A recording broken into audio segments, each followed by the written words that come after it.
we're live, and it's telling me. And Stephen Quinn is in there. Stephen, you must be, you just must be waiting in anticipation for these episodes. So thank you very much. We're not going to tour the kitchen tonight. I promise, though. How about the next time I'm on Sláinte, which might be tomorrow night? Yeah, it's tomorrow night. Sure, I'll do. I'll maybe have a look around the kitchen. Actually, no, I'll do it next week. Next week, 100%. We'll go around the kitchen. We'll do the tour. So Sláinte to everyone. Thank you very much for joining us. Absolutely brilliant to see people logging in already. Hello, Jonathan. How are you? So Stephen, good to see you. Jonathan, great. So tonight we welcome Sam, who is the country manager for the island of Ireland, and it's like being, for Halewood, and it's like being, I suppose, the manager of the Scotland national team or whatever. He's like the boss here in this country for all of the products for Halewood, which is absolutely great. So we're going to get a great opportunity to meet Sam and talk about everything Halewood. So those that don't know, so Halewood is Samuel Gelston Irish whiskey, which is super, and lots of other little snippets that people might not have known belong to Halewood. So great brands that they have. Evening, Mark. How are you? William. Evening. Eric also, and Graham. How are things? So yeah, Sam, you ready to come in? He's ready. He is ready. Excellent. Let's add Sam in. Evening, Sam. Evening. Hi, everybody. How are we doing? You know what? The crowd that we have, Sam, they're just good banter. So hopefully they filter in earlier on, and they'll just chat away to themselves, which is great. We can just chat, and hopefully they're listening, but they'll chat away to whatever's going on. And there's the first kind of comment. You're getting applaud, but haven't you spoken about anything yet? And there you go. 15-year-old does a fab drop. Do I have any next to me? Yes, I might do. Yep, absolutely. 15's fab drop. There we go. He's going for it. There we go. Absolutely. Right on shelf. Because this is my magic shelf behind me above the fireplace, and it's very well made, over 100 years old. So hoping no woodworm in there. Because if this crashes down, it's a few £100 worth at least. Sam, let's put perspective on something. Yeah, you are actually here in Ireland. You actually live here. Yeah. And you're up the coast. You're up. Right north coast in Coleraine, right north coast, which is it's a tremendous place to live. Not the best place if you need to commute down to Cork a couple of times a month, but we all have our crosses to bear. So you're the opposite of another guy we know from that kind of distance, Coleraine. There's a guy up there called Phil. Causeway Coast. Phil. Yes, yeah. He's a grumpy bastard. I bump into Phil in Sainsbury's every now and then. Do you? Yeah, absolutely. Yeah. We're getting Rice Krispies and what have you, and have a chat every now and then. Because he's grumpy and you're not grumpy. You're the anti-grumpy. You're full of life, loads of crack. There's no grumpiness about you. Phil's just grumpy. Everyone's got to have their angle. That's the way it is. Because everyone's got to have an angle, Make people not like me. How do I do that? My first mate of me says, send me whiskey, but I do warn you, but I have quite a brutal style, and I sort of say it how it is. Here, do me a favour. Send me all your whiskey, right? Give me all your products. And you know what? I'll tell you they're all shite apart from one. Is that okay? Is that all right? No, he's tremendous. Love him. He's doing great. Yeah. I absolutely. Do you know what? Everyone just loves brutal honesty, don't they? Yeah. Brutal honesty. Absolutely. And do you know what? I think if any business does anything, be it whiskey or be it like selling books or whatever it is, if you're going to do something, you're going to put something out there. Expect the love and take the criticism. Yeah. And that's it. You know what I mean? So. Yeah, I mean, he just is. That's his opinion. I mean, there's only one Phil, and thank God, because there's lots of other people who are slightly more positive, and that's what I mean. Which is great. Evening, Tommy. Evening, John. Also, great to have you on, Peter. We're like Furbies. We just chat away to each other in the background. You do indeed, James. And Richard's just clocked on that you don't have a traditional Irish accent. That's not even a Korean accent. In case anyone's getting confused what people in Korean sound like, that's not the same either. But they do now. I was going to say something out of context there. I was going to say that, you're slowly. Yeah, well, yeah. I mean, you get children, Samuel, don't you? Well, we've got a little one upstairs asleep and another one on the way. Come the autumn time. At some point, Korean will sound just like you.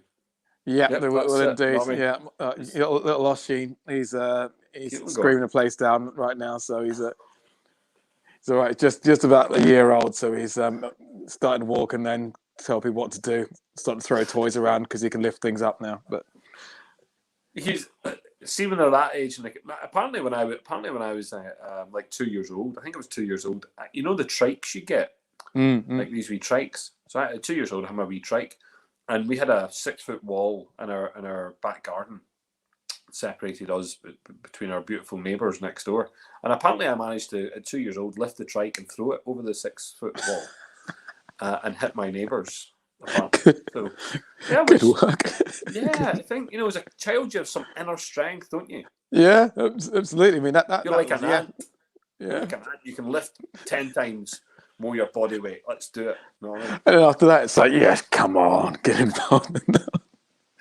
Yeah, do you know what was the last thing I ever threw? Oh no, I tried the shot put when I was at school. That just didn't work. That was like no, yeah, just didn't work.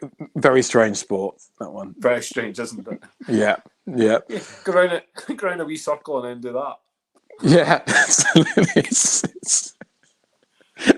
I think it's an in joke that turned into a sport where they made someone do something very silly, and they just carried on because they were quite large.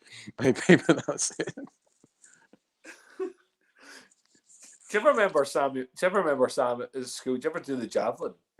Yeah. I tried it once. Wasn't it just like when you got the javelin in your hand, you were like, "Who the can I kill? Who the fuck can I throw?" Yeah, I mean, absolutely. you're like, yes. Hold on. It goes about 10 feet. And I did this. I never went straight. I never saw one flat. Yeah. It doesn't matter. It doesn't matter how good a throw you thought you did. It always went. Yeah, it's like, it's those things. Yeah, you need to be a big guy or girl to throw those things around and to get big guy with muscles. Like I've got dinosaur arms. My arms are so small that like try to throw a javelin. It just looks so embarrassing. I think last time I tried it was probably about 12 years of age, and I couldn't get it more than 10 feet. It would just be like as taller than me, and just. No, I did a lot of sport right up until I was about actual athletics. I did athletics probably until I was about 17, and so as part of some of it, we actually had to do and still throw a javelin at the age of 17. And it was probably one of my work. I didn't like the shot put, didn't like the javelin. I actually didn't mind the triple jump.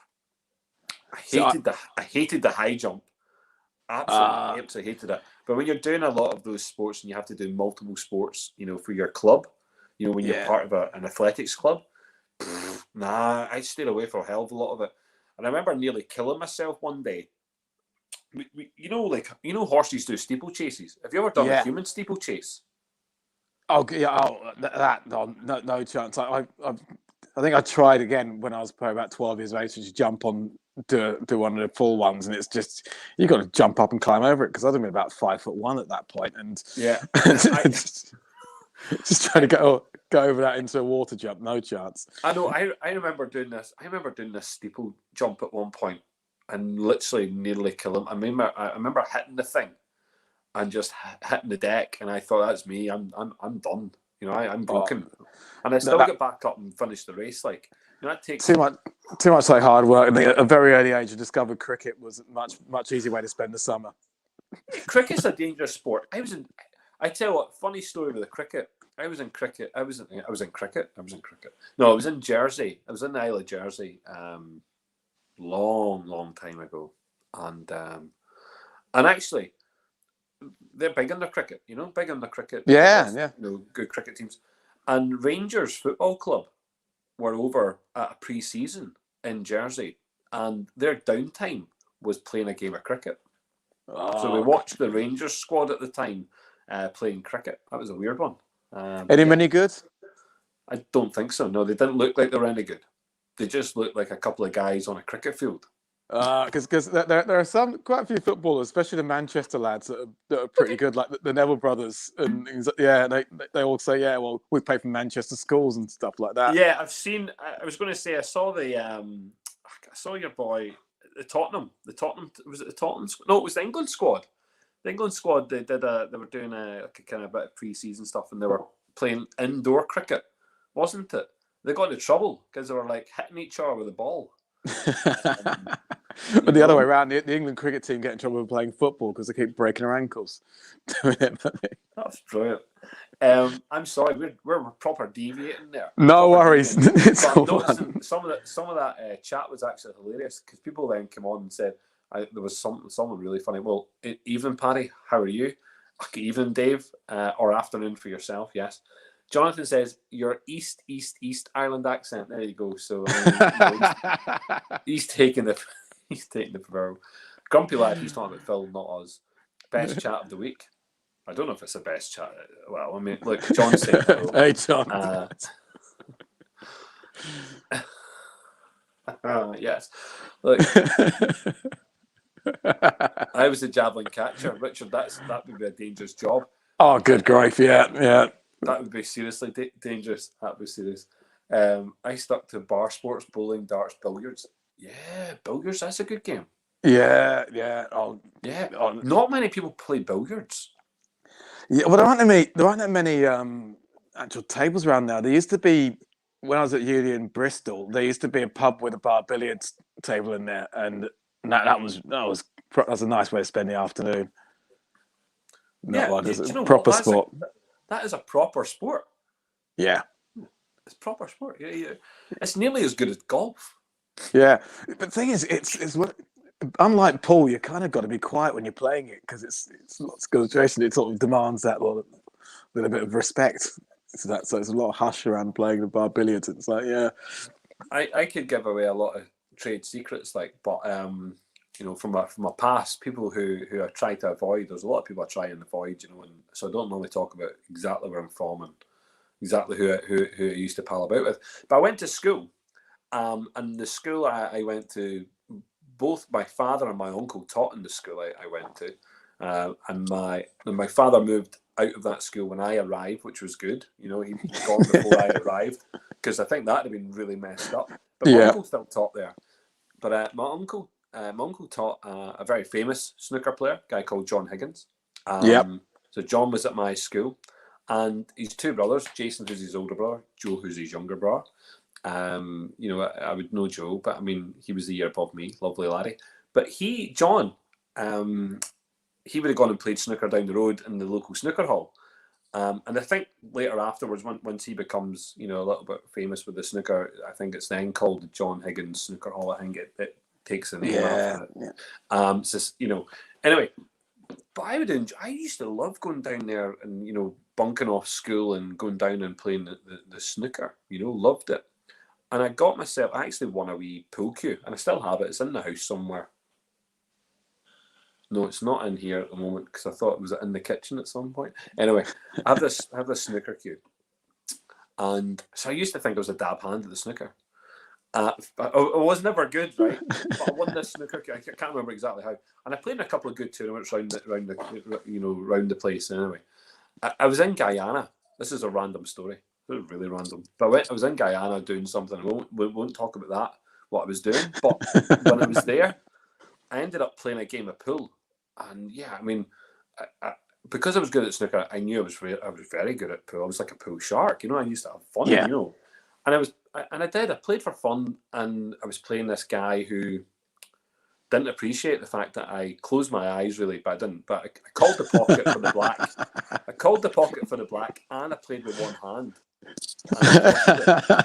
And he went ballistic. He thought I was taking the proverbial. I was like, listen, lad, it's only because I'm good, But he took it wrong. He took it a bad way. And it's a bad story about how that ended up.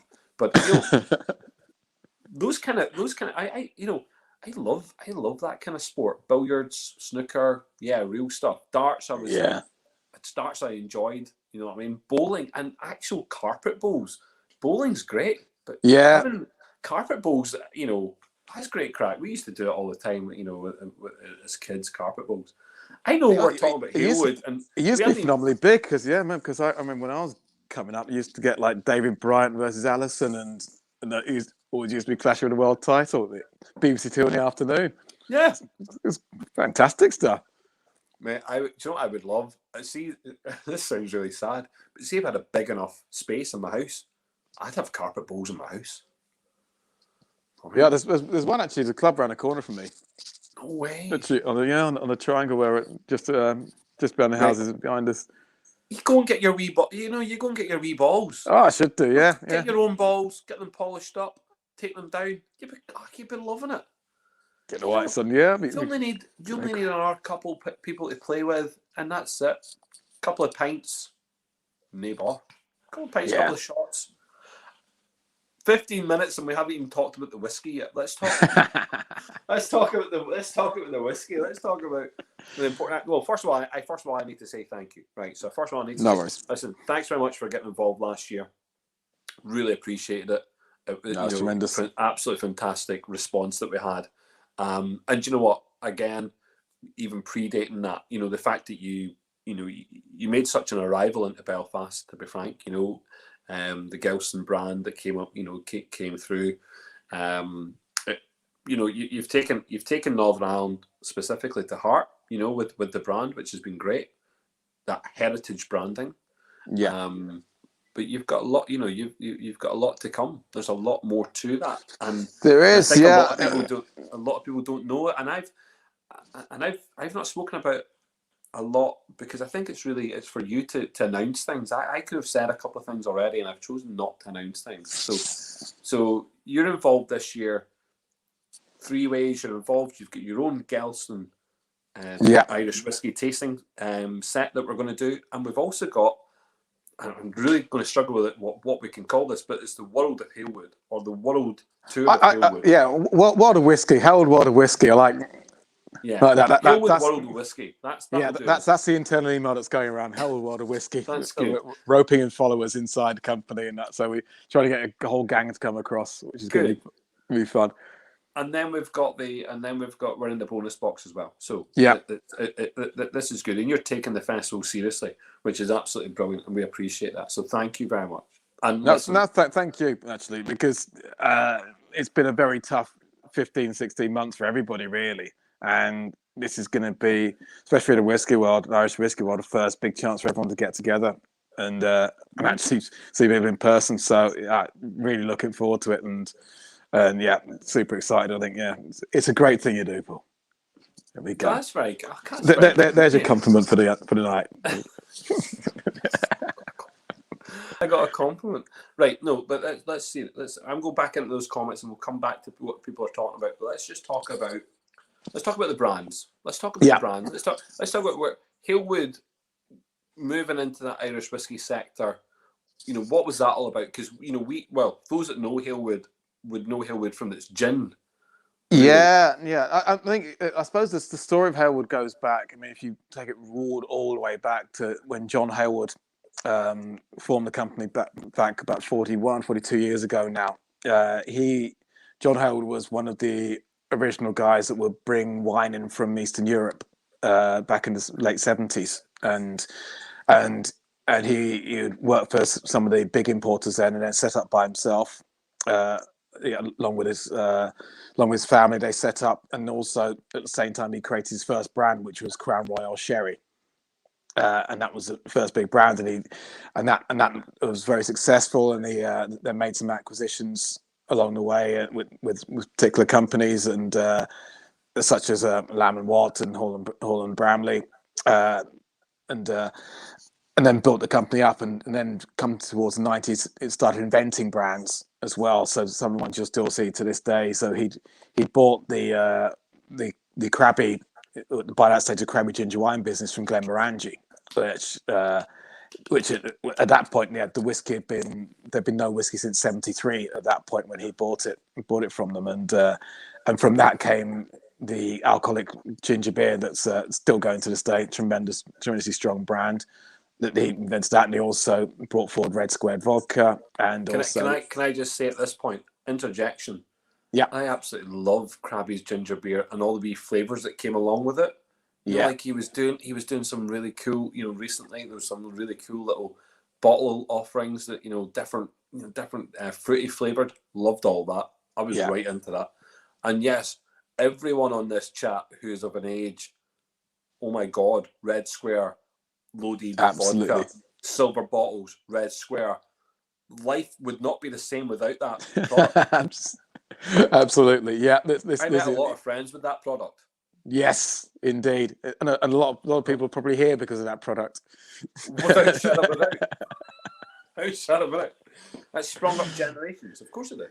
Yeah, it did. Absolutely. That was very much, the 90s were very much that was 90s. So yeah, Lambrini came up in that, and during that time, Red Square, Krabby's, which were the mainstay of the company up until the last few years. And to now, the last few years, it's been under the CEO. We've got now Stuart, who was brought in by the family to take the business forward after John passed.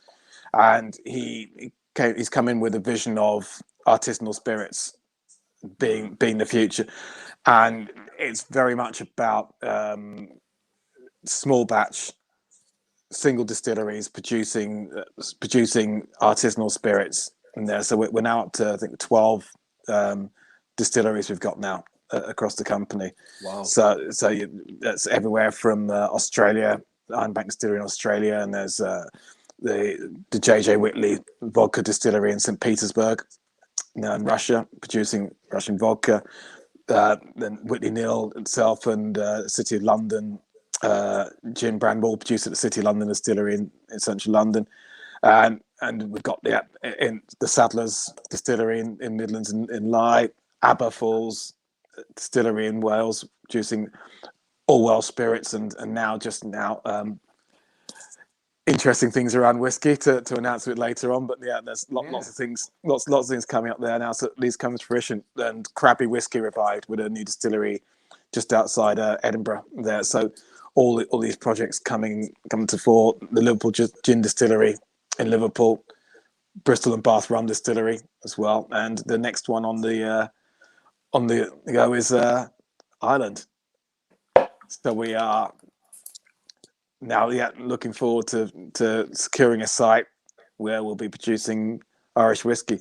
So the company's always been interested in Irish whiskey, and it's always been a core of it with the artisanal spirits. And it's been about just finding the right site and the right time and everything to bring forward and have our own distillery. So we've got 3 Irish whiskey brands. So as well as Samuel Gelston's, there's Peaky Blinder, where we got an Irish whiskey variant that, which is produced out of West Cork, and then also the Pogues Irish whiskey brand, which we have as a joint venture with the legendary Irish band, the Pogues. It's such a massive marketing ploy. Like, it's just, why not? I mean, if you can get someone like the Pogues to rubber stamp a project, why not?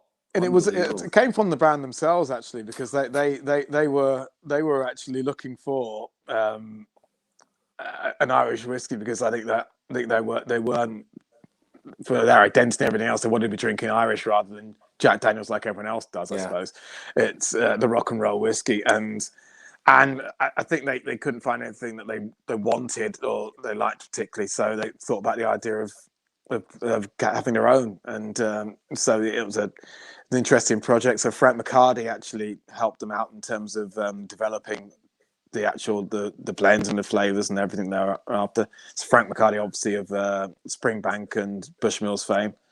So he actually helped them develop the actual liquid for the Pogues. I'll be honest, the black. I mean, I won't say much about the red bottle, but I will say something very specific to the black bottle. I was blown away. You know, when it first popped out on the shelves, the price point, the look of the bottle, stunning. But that liquid, that was great. But, Yeah. that was, and I was like, do you know what? Something's right here. Something's really right here, which was great. And I think to myself, do you know what? Yep, lovely. And a real nod to those boys, the Pogues. I mean, like, real nod to what they're doing. And here, Absolutely. Look, they're. I mean, in the grand scheme of things, it's nice to see that type of relationship between a brand, and themselves as a brand, and also a producer. That's lovely to see. I know that the guys, all over the place. I mean, The Rock, he now has his own tequila, doesn't he? He's actually gone full tilt and gone for the distillery, bought the distillery and all, and he's doing the whole thing. And McGregor, brought out his bottle with collaboration through Proximo. There's been lots of people identifying with other producers and brands and working together collaboratively. Yeah, I think the Pogues has worked well. It was one of the first, I think. If you think what's come since there, like with all the tines and everything else like that, and it's one that it was actually truly authentic, because it was generally something they wanted and produced for their thing. So it's the sort of thing, the sort of whiskey you can put on the table and someone can take it neat, someone can take it over ice, someone can mix it if they want to, and absolutely you can all sit around and enjoy it in different ways. So that's why it does work, because it was more because it came from them rather than right. Do you want to put your name on this? Yeah, it wasn't the opposite. It wasn't like as Halewood, you kind of went, oh, what celebrity shall we chip in and get them to endorse our product? It's organically come about with those guys, which is lovely. I've noticed there's a couple of people that have done that of recent time, really recent time. I'm thinking of your man, is it Sassenach whiskey,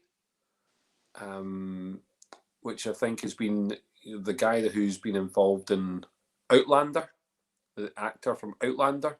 He now has his own whiskey called Sassenach, and I think that's because he just went, I just want a whiskey, so we're going to go and get a whiskey, make a blend and put it together, and we'll do what we want with it. Sure, if you've got the money and you can work with the right kind of partners, I think that's great. Yeah, it is. It is. I think it's and if you're an enthusiast, and I think it's if you've got a name, you've got some money, and I think it's a tremendous thing to get involved with, because you've got there's all manner of ways of doing it. I think people have vineyards, for example. That's another part of our Gelston story is Sam Neill and with his Two Paddocks Vineyard, which has been his family business for generations in terms of wine and importing and exporting of wine and other alcohol. But that's another big thing is vineyards and wine.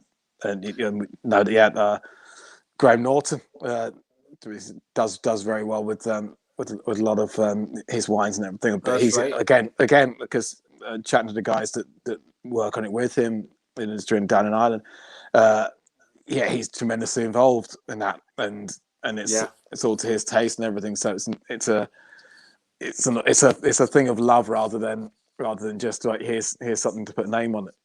When I saw that the first time, I was just like, we need to have some Father Ted referencing going on here. There needs to be some Father Ted referencing going on here at some point. When looking back at some of those old episodes that he was in, there's going to have to be something there tied in with the marketing. You know what caught me off guard was the Peaky Blinders. It caught me off guard, and it just wasn't. I just wasn't expecting it. And I remember looking at the labels when they first came out, and I was like, it was Ireland, but it was being bottled over in England. It was just, it didn't feel, the fit for me wasn't right. That was a personal thing. I was just like, what's going on here? Again, though, the liquid, a very pleasant liquid. The Peaky Blinder, I think a lot of people would have, it was a bit like a Marmite moment in time, because people were like, Peaky Blinders, are people just like, copping on to the TV, phenomenon, which is happening, and we're seeing that. And look, even in Belfast, Belfast even had a bar called Peaky Blinder. Yeah, and interesting. Yes, they I think had to I think my learned friends got involved, and I think they had to do some changes of name and That's approach things correct. to that. That's correct. And here, don't be stepping on people's trademarks, please. Very important. But it took me out. It took me off guard. I wasn't expecting that. I wasn't expecting this to be, that Irish whiskey. Maybe the labeling might have got it slightly wrong, but yeah, why not? Okay, again, it's just a brand, but it's a brand. But we've got some relationship here, and it wasn't then until I saw the Gelston Irish whiskey stuff that I was like, yeah, okay, but now there's something here. Now we've got Pogues, Peaky Blinders, Gelston. We've got something which is going to have, first of all, it's got its legacy, heritage brand behind it, but it's going to have, it's going to have something going forward. It's going to have a purpose. It's going to have meaning within the Irish whiskey industry going forward. It's not just a brand. So it's not the Pogues brand. It's not just a Peaky Blinders brand. This is Irish whiskey for the future, forever. I think it's I mean, for us, it's very much that that this it is the as you say, it's got, there's everything to it there, from the heritage to looking forward there to the brand story and everything, and the care that's going into it, and it's right, because it's been for Johnny Hill, who it's from his family, it's within his family, that the history that goes back there, because from 1830, when Samuel Gelston formed the company as a bottler and blender, and then Johnny's family bought it in 1869, his great grandfather, and so it's that's a lot of history there, 150 years plus of history, going back there, with his family being involved and beyond, and it was very much something that he always wanted to do, even going back to the days when he produced Whitley Neill for the first time, going back, because Johnny's family and alcohol and different whether it's beer or whiskey or gin, goes back a hell of a long time. 1762, I think, is his jumping off point in terms of where they can trace it themselves back to first producing, and he'll be related to obviously the Neill family history there, but also the Whitleys and the Greenhalghs family as well, are all part of his family tree. And so so there's beer in there. There's there's wine. There's now wine product. There's the wine production. There's this white spirits. There's and there's the bottling bonding. Now you could have been forgiven, Sam, and Hillwood could certainly have just taken a wee hat and a wee nod just to bottling bonding and having Gelston Irish whiskey just for that purpose alone. Yeah, and well, yet, it was. yet you've gone beyond that. It was the bottling and blending was that was the heritage of the company, because very much 19th century, whether it's Scotch or Irish, most whiskey companies were bottlers and blenders. They would go to different distilleries around there and produce their own bottlings and different blends of the different whiskies they were getting from different distilleries. So it was when the brand was brought back into being. It started off with Frank and Johnny looking around for some very good vintage casks that they could do something unique with. So that's where the original first ones came about, where they came from some 91 Bushmills casks and some 2002 2003 Bushmills casks. So that's where the original 26 and the 15-year-old of the new generation came in. So starting off from that point, so it was very much in the ethos of the old company. But then with that, there's also then looking forward to going full time and bringing a brand back full time. So it's over a number of years. It's gone through the steps of getting unique bottlings, whether it's from Bushmill stock or Cooley stock, to now we're at the point where the last sort of 6 to 12 months we've now got a full time range for the first time since the company was in its heyday. So now we have a full time blend. We've got one behind me. So we have a full time blend, full time single malt, full-time single pot still, and then we'll do variations on pot still as well after that, and then obviously producing some limited editions as we go along to get back to that. But the idea now is very much that we'll be a full-time whiskey brand, producing, and then with our own distillery producing our own liquid, and that's the vision for the next 3 years to get to that point. Yeah, and that's nice. So you know, it's core products. You're talking about these are core products. You know that will continue into that distillery process, into you know the future for Hillwood, which I think is great. I mean, and one of those things is going to be, I suppose you're going to have to decide on what you're going to call your distillery, because that'll be interesting, because you have the 3 products, and Gelston specifically is a Belfast branding. So, but this distillery will take place in the south, so that could be an most likely. There's no decisions yet, no final such, but most likely. But yeah, it'll be the name, everything to be decided. But yeah, it'll be producing Irish whiskey for all of our brands, and potentially beyond that too. It'll be a lot going on there. It could be. It's just very exciting, because I think a lot of people. I mean, and I'll be honest. I really want to get behind this as a brand. I want to get behind this as a brand and as a concept, because a lot of times we have people who go and purchase whiskies, and they do great jobs, and they stick labels on it and they put it out there, and lots of people can do that. And in Ireland, we've got some really good companies who have gone and purchased whiskey and treat it like a baby, you know, care for it, you know, change it in a different cask, you know, give the consumer what they want. These bottle and bonders that we have, this new breed of bottle and bonders, are not supermarket label chasers, are not people who are mass producers. They're artisans. They're small identities that are working with fairly complex spirits and creating fairly complex, you know, brands. And for those that are, you know, doing it and they're doing it well, I commend them. I think they're doing it absolutely great. And I think that some people might get lost with this conversation with Gelston's and think, supermarket shelves, because you're in the supermarkets now. It's, you know, what's going on here? Is it mass production? Is it what? Listen, you're taking it seriously. Hillwood are taking the market seriously. They're taking the consumer seriously by saying, listen, do you know what? No bullshit, no mucking about here. We want to have a distillery, not just not just a warehouse where we take people's whiskey and, you know, put our name on it and throw it out there and just, you know, discuss it. No. We want to get our hands dirty. We want to want to create some good liquid here. We want to create an impression.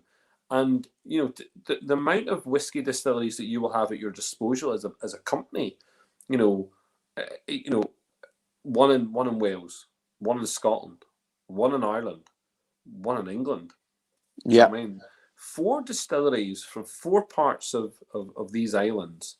You have the ability to do something which not a lot of people can do. There's no other there's no other company that will have 4 distilleries in 4 countries like this.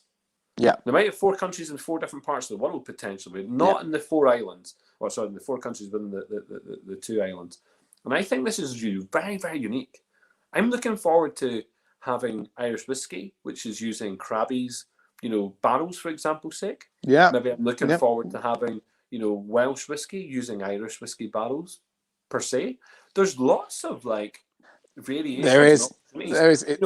It's absolutely a tremendous, tremendously exciting time, because and that's one of the big things that's happened in the company recently is that Kirsty McCallum's joined us as our company master blender to oversee all of our whiskey production and everything we do and all our output then, which is a real big step forward for us in terms of that. And I think she's going to be bringing some really exciting things forward, because there's been a lot of care gone into laying down some interesting options at all the distilleries so far. So different so single grain in different types of woods, pot still different types of wood, and all those different ideas that have gone in there to make sure that there are options for to produce some very It's interesting really, things going forward. it's very exciting. Like it's very, I'm kind of like a kid in a candy shop with this idea because it's just like, yeah, very exciting. I actually, do you know what? We part of the festival, allows us to do lots of cool kind of independent indie kind of tastings, and one of those tastings this year will be the Scotch pre 1980s stuff. So we have a 1960s. Is it 1960s? Yeah, potentially it could be 70s, but I think it's a 1960s bottle of the Krabby's 8-year-old. So we're going to drink that. We're going to taste that. It's going to be a bit of reminisce. Of where Krabby's was at, and we're going to. And I know that Krabby's brand has been around recently. You guys launched some big age statement Krabby's brand products. Yeah. Which through the market, people didn't understand what was happening, and all of a sudden maybe they've got bottles of Macallan. Yeah, it's going back to the origins. Yeah, someone at some stage, Macallan made something that wasn't necessarily in their in their usual portfolio. In their usual portfolio, so they didn't know what to do with it necessarily. But yeah, it's tremendous, really, really good liquid, and a peated Macallan is something that's to behold and to be rare. So it was, and that sort of thing was again very much in the ethos of Krabby as was. Actually Usher was one of the first blenders. Going back then, John Krabby and Usher were some of the first blenders when they got together with North British and as a whiskey conglomerate there. So that was Usher's Green Stripe, was it? Yeah, going back because there's a lot of John Krabby himself. His mother was a blender of tea, and that's the inspiration for him blending whiskies, because his mother would say, well, take some of this and some of that and we'll get together and make something new and different. And so he took to doing it with whiskey, and that became kind of the sort of birth of blending in whiskey with the Krabby story. But yeah, it's that's very exciting too in terms of what's going on there, and again bucking trends with that. So Macallan came out, and now we've got the leading with the Yardhead single malt, which you'll have seen in certain places. And again, there's some core ideas here that will repeat quite a lot, which you'll see in terms of that, because there's no real commercial reason why, especially a younger non-age statement single malt should be much more than a blend in terms of cost. Agreed. And so very much what we do with our whiskey brands is to make sure that there is an accessible single malt there in the range as well that comes out, and whether that's Scotch or Irish, it's very much in the ethos that it's. I don't think anyone can complain about your pricing. I mean, no one should be able to complain about the pricing of any of your liquids. That's a big compliment to what's going on there. I've never once said that seems overpriced. And even at the 26-year-old you had on sale. Yeah. That Bushmills 26-year-old. What was the price point, Sam? About 350 quid. Yeah, which I think Bushmills. Yeah, I think it's ridiculous value, especially considering the rarity of anything over 20 years of age in Irish whiskey, because there's hardly any of it, and the quality of it's tremendous. And if you compare that to the sort of prices of 26-year-old Scotch, for example, we go around. I just thought it was a fabulous price. I just thought, you know what, that's a really, you guys have hit the nail on the head. Like, it's a very good price. So you can't be criticised on price. And I don't think that, I can imagine even going forward, like the capacity that these distilleries that you're operating, what they're going to be at, will allow you to keep those kind of prices relatively cheap. It's very competitive. Super competitive. And I think for us it's about meeting the consumer where they are and bringing more people into whiskey, rather than necessarily looking to max out what we can do in terms of productivity. So I think it helps that we've got with the way we think as a company in terms of looking forward and looking forward and trying to be sustainable going forward. So we're not here for the short term necessarily. So we can take a longer view in terms of pricing and where we want to get to and where the brand's going to sit and be, and then it's down to us to make sure the input costs work for that long term, rather than have to necessarily if say we were just a single brand company just starting up distillery, there'll be different pressures on that, which I fully understand. So it's not to criticize anybody else for what they have to do, but we're able to take the longer view because it's part of a wider company, wider family of brands that we can take a longer view on some things than some other people can. You have all these. I suppose you have first of all, you've got some rum. So there's rum behind you. You've got the Dead Fingers rum. So we've got rum casks floating about.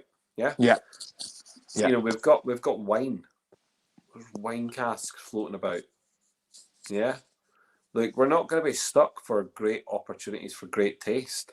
Yeah, I think that the future is tremendously bright and exciting in terms of what can happen, and it'll be at accessible price points, because that is, I think there's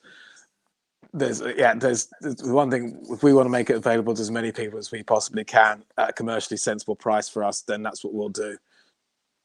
Rather than it's not necessarily about maximizing out what we can get for it. It's about let's get this out to as many people as we can at a commercially sensible price that will then be sustainable, and we can do interesting things and bring more people into it. Because I think the people are out there, they're interested, and they'll get involved as long as the price is right and the opportunity is there for them, as they get the opportunity to see and touch and taste. Yes. I'm just reading some of these comments. There's something I don't know where the question came from, but it says here, do you still have a fancy car? Stuart Quayle. Fancy car. The fancy car, Stewie, no, because I remember I parked it outside his place in Dublin one afternoon. When I think I was having a very long. I think I was negotiating with the IFA or something at the time, and finishing up.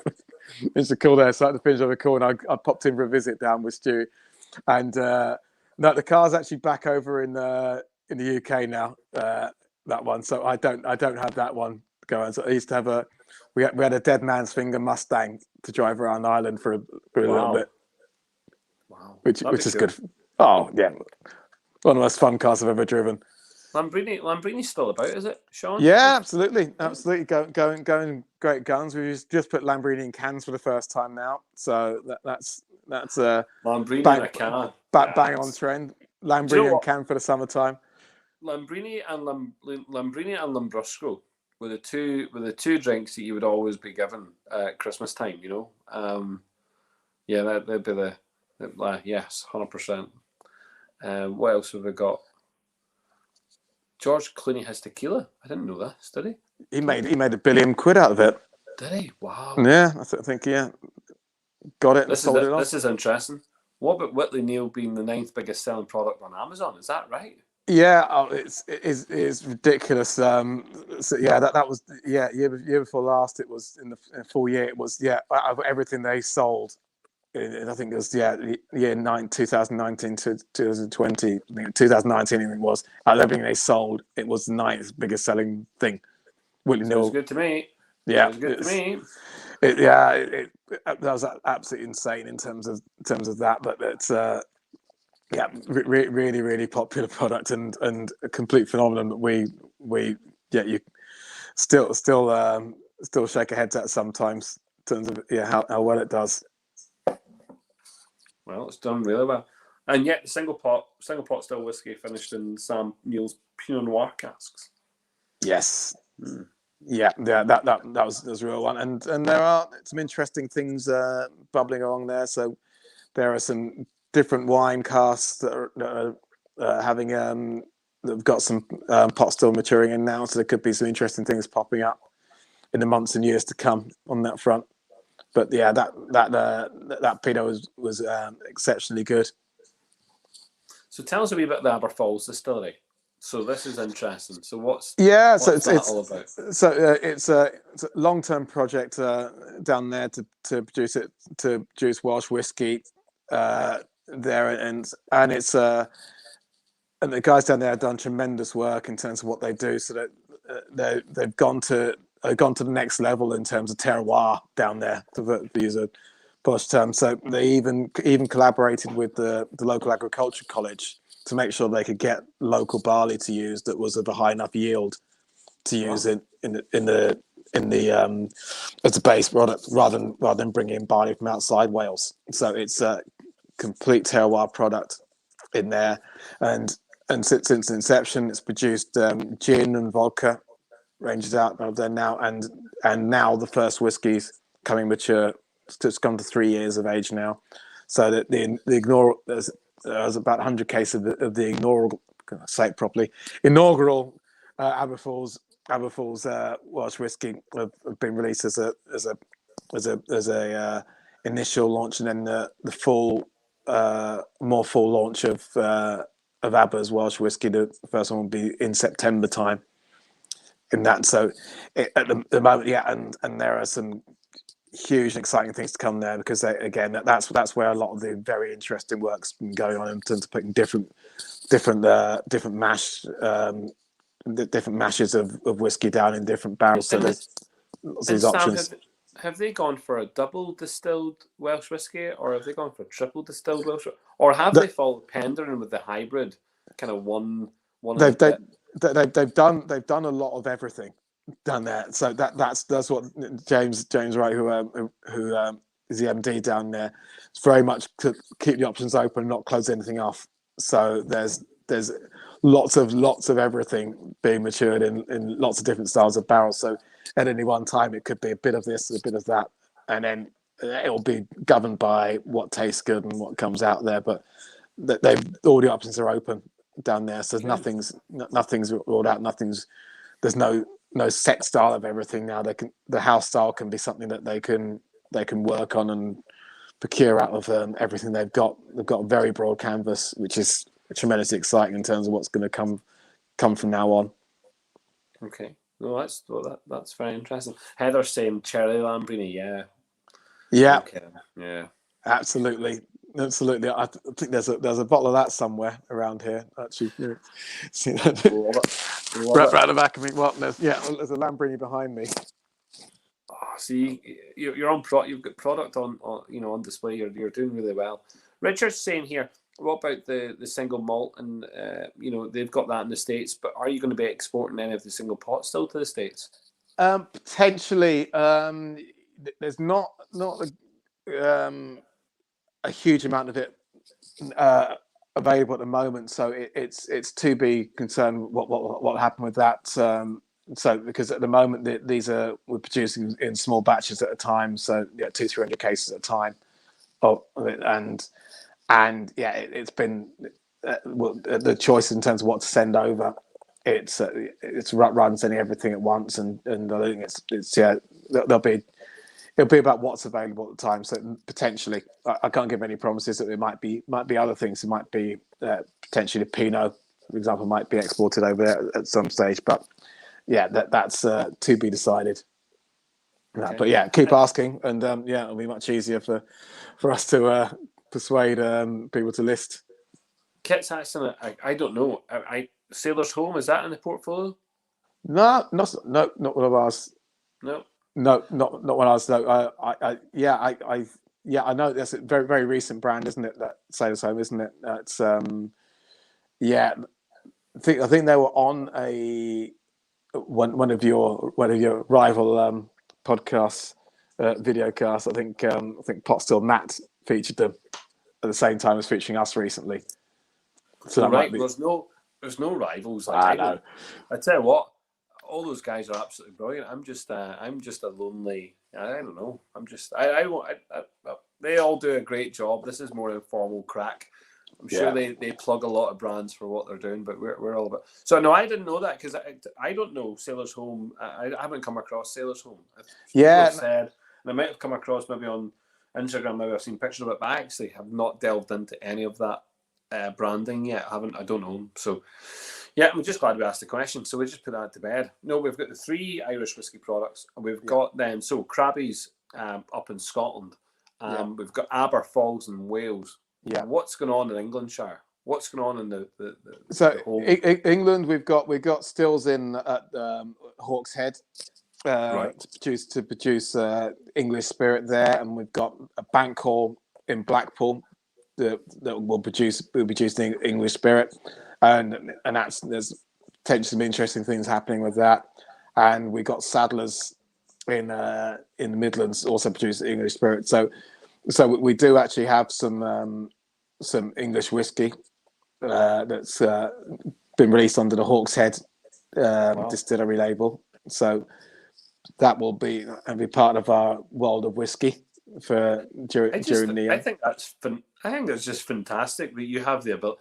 I was not expecting it this year, Sam. I wasn't expecting it at all. I mean, last year when we did the Gelston range, I was like, yeah, this is good, and we've got some very good whiskey, and I really appreciated it.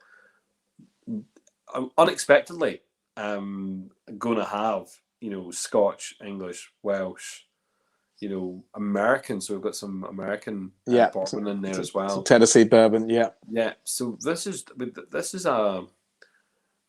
I'm genuinely shocked by it because I wasn't expecting it, and for it to come from the same brand. Do you know what? And Sam, this isn't to like blow smoke up your arse or indeed to heap praise on Halewood, but people like Diageo, Pernod Ricard, Hennessy, lots of other big companies, Proximo even, with Bushmills in their tin cup and X, Y, and Z that they have. Lots of these big conglomerates. And Halewood is a huge, big, operation. It's not. We've gone through the operation. It's not. It's not small. All these other big companies could have gone. Well, we've got portfolio across all of these different places. We could do something like that. No. They don't think joined up like that. No, I suppose what you've done. It's an ethos. It's an ethos thing. It's Stuart 100% takes the credit for having a vision to pursue that and do it relentlessly with a drive, because it's not necessarily something that other companies would see as that they wouldn't necessarily see a point to it, I suppose, is that. But once now it's actually all there and in place and everyone can see it, it makes it's a beautiful sight in terms of having spirit, artisanal spirit coming from all over the UK and then also all over the world in different places, and having that sort of variety of it, and all of them small batch again, and having their own unique way of doing things and unique identities. It's a great thing to have, because there's a proper authenticity to it in terms of every brand has its own little story in terms of its own little niche and its own little way of doing things, and its own little range, which is really so they can be local, and they can also then get interest from elsewhere, from across the UK and Ireland and the world, because if you produce things in the right way, people will get interested in it, and they will find their way to them. And ours is just to make sure we're not pricing anyone out of it. Yeah. No, I mean, it just the mind boggles. I mean, when we've got someone like, and look, let's pick on Diageo just for a second, because it's pretty simple. Diageo have huge, big, distilleries, huge, lots of them, and they make no amends that they have these distilleries because it suits their blend, of Johnny Walker, or it suits whatever products that they need for those single malt producers to formulate. And yet they have in Ireland, Roanco started, and yet I'm kind of gobsmacked that the two aren't they don't really communicate. I mean, there's not a lot of cross pollination there, and I saw recently the advert for Guinness and Lagavulin, wasn't it? I mean, come on. I mean, let's take it seriously. Why wasn't it not Guinness and Rowan Co? Because that's your Irish distillery, or Yeah, but look, I think what you have here is something unique, something quite special. So again, let's look at the confident part of Gelston's and what this is about. Heritage brand, and the relationship there is the family. So it's the family relationship. We're going back to our roots in that respect. We're not taking a brand and pretending that it's ours and whatever it is. We've got a brand that belongs to the family. It belongs to, and it belongs in Irish whiskey folklore, which means we can bring it backwards and do something fun with it. Give it a distillery, which it never had before, because it was the bottling and the blending and the bonding. Yeah, so they used to get most of the whiskey from the Cromac in central Belfast. I would love to have an old bottle of Gelston's just to crack it open and try it. I would love that. I've never never. No, I think we've been hunting, and not sure any survives. It's just one of those things. And it is just one of those things, and the closest, you've got to come across, things that potentially, what was coming from the Cromac distillery at the time, as well as what you get close to, where would you get, close to? So, no, I think then having your distillery just takes it up a notch, creates a new kind of, a new kind of level for the actual brand itself. So I really, I honestly, I think the future's bright on that front. I really do think it's been something bright, and you must be buzzing. Yeah, it's a great time. It's just it is that you want it to be 3 years hence, and we've got all these different options to come out with there, because there will be, again, some very interesting things being laid down, and I'm sure it's going to be, especially with Kirsty's guidance now in terms of her vision for a lot of these things, and what's possible and what's potential there, because I think you can be a lot more exciting in Irish whiskey than say that Scotch is very codified in terms of what you can and can't do, and also the tradition of it more than necessarily GIs and regulations. It's just a tradition of what people accept a Scotch to be. Is this? It's more or less now. There's a hell of a lot of it in different terms of different distilleries and what have you, different varieties, but very much in one way. But Irish, especially with the mixed mash build tradition of pot still, etc. There's all these different options for different directions to go in that, and so I think that, and that's across the board, not just ourselves, but everyone else that's starting off now also has got big opportunity to take whiskey as a category in some very interesting different directions. And I think it's spot on that. I mean, and that is the biggest thing about that. At the moment, we are in a flux. There's lots of things just popping up and happening, and and taking shape. And the Irish whiskey industry is just taking shape. It's nowhere complete. It's nowhere complete. It's at a start of a journey. It's the very start of a journey. We've got so much happening. Celtic Whisky Shop, to give them a wee plug for their charity bottle. I hope to God they sell out, because they put together the 21C, which is a blend of 17 different whiskies from on the island. That to me was phenomenal. When I saw that, I went, oh my God, we do actually have 17 distilleries on here who have whiskey.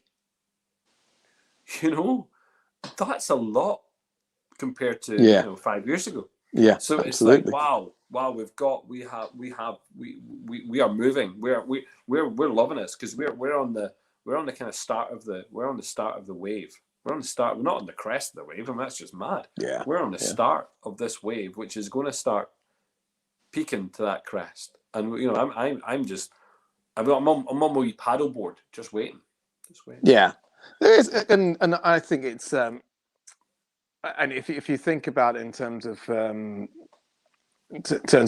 Irish whiskey, it's because of the history and because of the recent past, because I suppose it's different to Scotch. So Scotch, there's so much aged Scotch around, as is because it's been that's been recognised as a heritage point and a point of value for so many decades, that there is a lot of aged Scotch around, in comparison to Irish.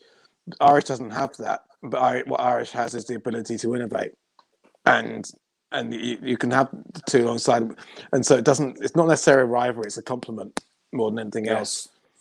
And I think that's where your innovation, your differences, your interesting stuff is gonna come from the Irish side of things, and then absolutely the tremendous age statements and the great and the well matured and the beautiful old whiskey is going to come from the Scotch side, and that will be the case, and whiskey lovers can have them both.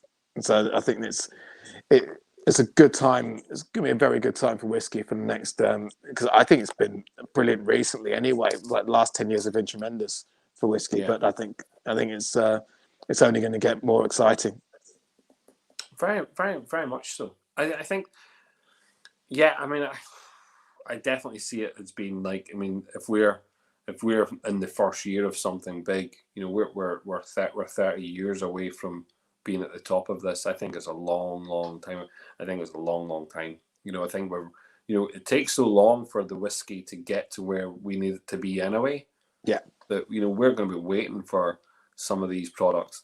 And look, the patience of some of the distilleries out there has been great. It's been phenomenal. Some have just jumped straight in and thrown out 3-year-old or the 4-year-old. But some of these distilleries are taking their time.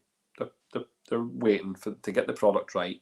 So that's lovely to see, and that's the patience that is has been has actually kept the intensity. For us as the consumer, we're like, all right, can't wait, buzzing to try such and such. So look, you've brought together,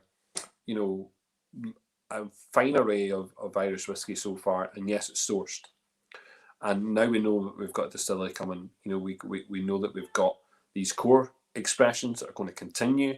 So we know that we've got good whiskey. And I know that John's saying that Paul loves Sam and Halewood. Oh, I do.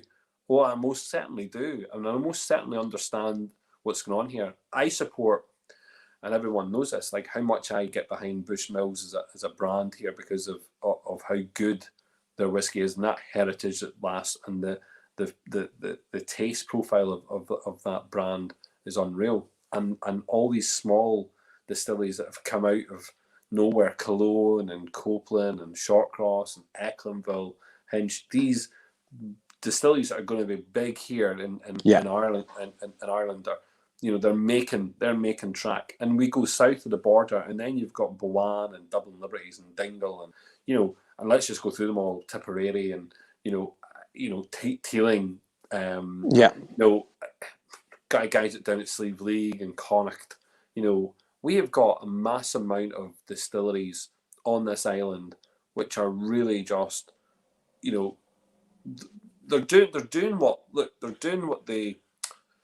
looking at the big boys. I mean, they've looked at IPL, they've looked at what Cooley's done. G&D obviously have now moved into again a mass scale production, industrializing Irish whiskey. A lot of these other distilleries are crafting their way. Why shouldn't we treat Halewood any differently with their craft distillery coming to Ireland? So let's look at all these little distilleries in the same light and give them the same respect and the same appreciation. So yeah, do I love Sam and Halewood? 100%, because actually I see what they're doing as being very, very, very important to the Irish whiskey industry right now.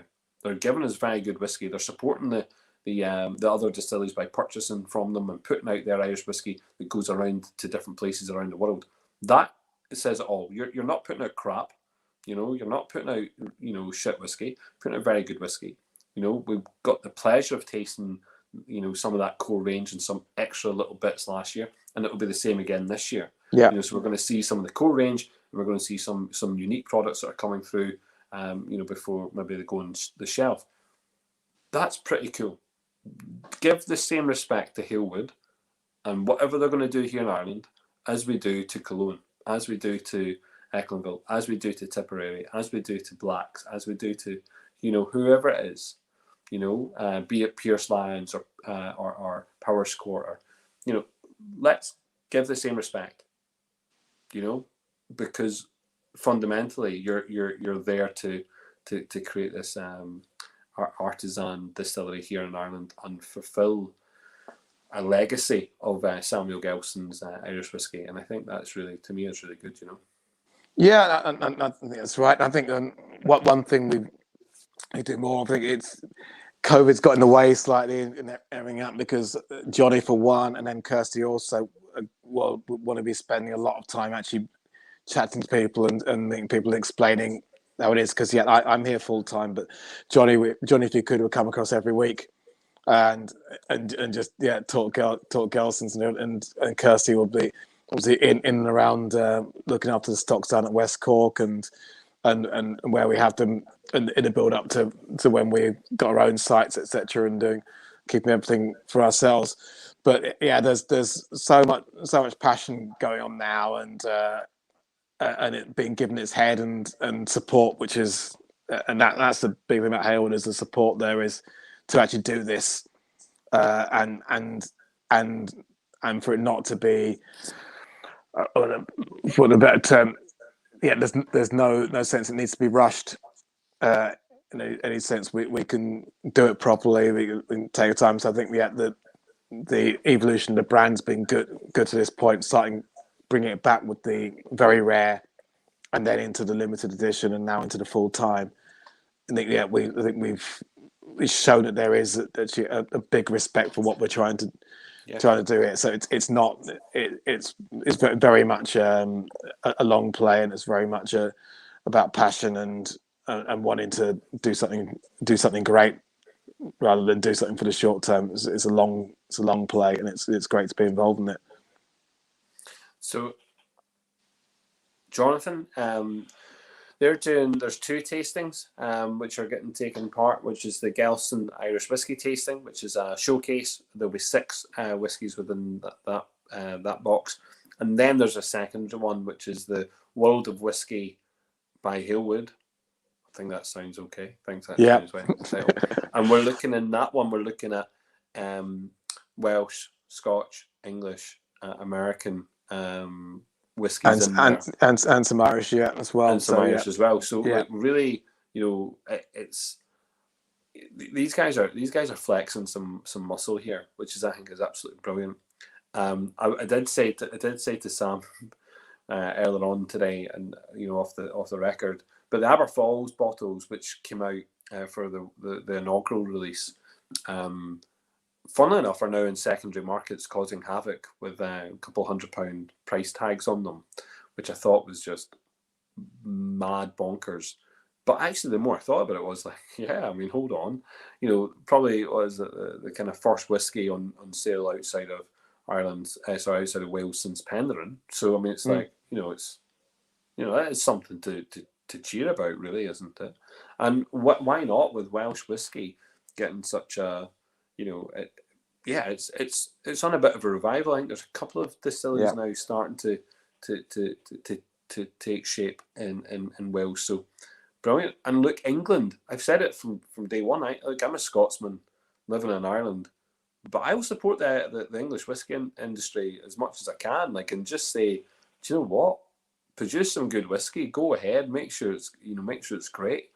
And fair play, because they could have a hell of a lot of distilleries in England very soon, producing lots of liquid. And the fact you might see, even from your own branding, you might see three English whiskies. And, imagine the complex blends you could have with 3 English whiskies. Very interesting. The potential's all there. It's sort of going back over the history and getting the monks back. All the monks were chased up across the borders. Several times, all that time ago by Henry VIII, chased all the monks away with all their whiskey knowledge. Now we're bringing them back. Well, we know why he chased them away. It wasn't because they were making whiskey, Yeah, because of the gold. Listen, Sam, I've had a great evening. Thank you very much. Yeah, absolutely. Ditto. I really appreciated it. And it's been a nice conversation. The guys in the background have had, well, there is a question here. Any challenges in your production of spirits given the difference in water? Now production has moved to London from Merseyside. Not really. I think actually, because the base spirit now, a lot of the base spirits coming from Russia, so that's going into the white spirits especially, which is probably the finest sort of base neutral grain spirit in the world that you can get from Russia, because the Russian winter wheat is phenomenal stuff for producing really pure, high quality base spirits in there. So that'll be one of the major differences. And it's the actual ability to produce. I mean, it blew my mind when I heard about the plan to move all the Whitley production to the City of London distillery, because if anyone's ever been to it, it's a tiny basement bar with a distillery inside it as well, behind some bulletproof glass. And yeah, when I was doing some work out of there 2 or 3 years back, then yeah, the guys are going pretty flat out to produce the City of London there now. So apparently they're now on 3 or 4 shifts. They've put in another couple of stills, but still all doing it in that small space. It's boring miraculous, I think, anyway. But it's feasible and it's working. It's being done. Brilliant. Listen, Samuel, thank you very much. No problem. Stick around when the crowd go, because I want a wee yarn. But listen, thanks so much. Sláinte to everyone. Perfect. And cheers, all. John says he learned a lot. There you go. Well, that's good. Hope you're good, John. There you go. Listen, Sláinte. Good night. Sláinte.